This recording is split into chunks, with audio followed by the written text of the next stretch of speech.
Okay, hello guys, and how are you? Uh, Today I'm gonna show you how to do VLOOKUP in Excel. So as a data analyst, VLOOKUP is essential because it allows you to quickly and efficiently retrieve related data from different tables or data sets based on the common identifier.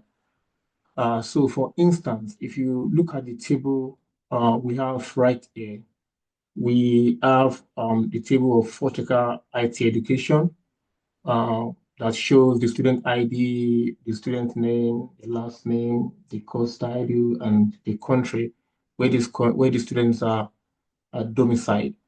And we have two questions right here before us. And the first question is asking us uh, to use this table down here to provide the first name of the student that has this staff ID, or sorry, this student ID.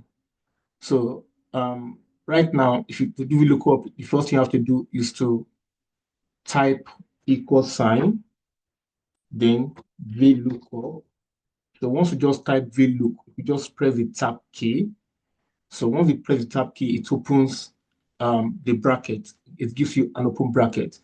So the first thing you have in this function is lookup value.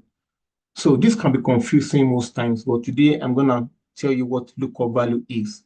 So lookup value is that common identifier or value you have in your question and also in the data set. And it has to be to the left of what you are looking for. For instance, VLOOKUP is can be used to retrieve data from a data set once the lookup value precedes or is before the value you are trying to look for. So in this case right now, we have our student ID, which is FC001, and is in the first column. And what we are trying to find right now is the first name for this student that has this ID. So the lookup value right now is the student ID we are given in this small table. So our lookup value is FC001 that can be found in cell A11. So just click on this. And after that, you will see that this function is asking us to put a comma. Immediately we select our value. So just put a comma there, a comma. Then we have our table array. So let me explain what table array is. Table array simply means you should highlight the columns that contain the information you are trying to work with. So for instance, we are trying to work with two information right now. We have the student information and also the first name. So if you now go to this mother table, you will see that our student ID is in the first column and what we are trying to look for is in the second column. So the table array simply means you go to the the big data set you are working with. So I like those two columns you need for that result. So right now we need the student ID column. So I highlight down, and also I also need the first name column. So I'm highlighting these two. Uh, let's say you are highlighting the whole table, you will still get your result. It doesn't matter at all. So what matter right now is your ability to know the column that what you are looking for falls into. So let's say I even want to highlight the whole stuff, like the whole table. So I've highlighted everything, so I can just put a comma there. And I also have what is called the column index number. So the column index number is the column number where what you are trying to fetch is located. So look at this table right now. We are looking for first name, and in the whole of this table, first name is located in column B. So you count from the left.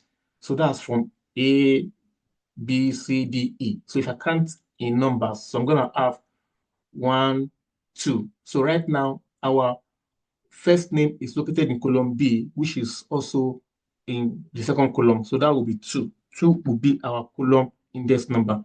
Then you put a comma there as well. And you have this asking you to choose either true or false. So we always choose false in VLOOKUP because uh, we want to get the exact match from that table. So just choose your false. If you like, you can put a close bracket and press enter, And if you don't put a close bracket, so you'll still get your result. So let's say I don't want to put a close bracket. Let's see what happens. Say, press enter. I still have my result. So what I usually advise my students to do is that I always advise they convert this to a table to make it dynamic. So you could just highlight this small table and press Ctrl T and press enter to convert it to a table. So why are we converting this to a table? Is to make it dynamic. In case you want to get the first name for the student that has student ID FC006. So what do you do?